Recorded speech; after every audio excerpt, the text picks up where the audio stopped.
ஒரு தந்தை தன் மகனை சந்திக்கும் பொழுது அவனுக்கு ஆசி வழங்க வேண்டும். ஆனால் நான் உன்னை தாக்கிவிட்டேன். உனக்கு என்ன வேண்டும்? எதுவாயிருந்தாலும் கேள். மச்ச வல்லவன், நீயும் என்னோடு வா. பிரபு ராமரையும் அவர் தம்பியையும் நாம் இணைந்தே தேடுவோம். மன்னிக்கே, நான் உங்களுடைய மகன்தான். என்னால் கடமையில் இருந்து தவற முடியாது. இந்த பாதாள உலகத்திற்குள் வெளியில் இருந்து எவர் வந்தாலும் அவர்களை தடுத்து நிறுத்துவதே என் பணி. உங்களுடைய மகன் உறவுக்காக தன்னுடைய கடமை வழித்தர விட மாட்டான். இன்று என் மகன் எனக்கு புரிய வைத்து விட்டான். கடமை என்று வந்துவிட்டால் உறவுகளுக்கு இடம் கிடையாது. ராம காரியத்திற்காக உன்னையும் கடந்து செல்ல வேண்டுமென்றால் நான் அதையும் செய்து முடிப்பேன். நானும் பின் வாங்க போவதில்லை தந்தையே. நீ எனது மகன்.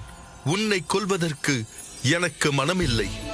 அதற்காக நீ அநீதியின் பாதையில் செல்வதை என்னால் அனுமதிக்கவும் முடியாது. அதனால் தான் உன்னை கட்டி போட்டு வைத்திருக்கிறேன்.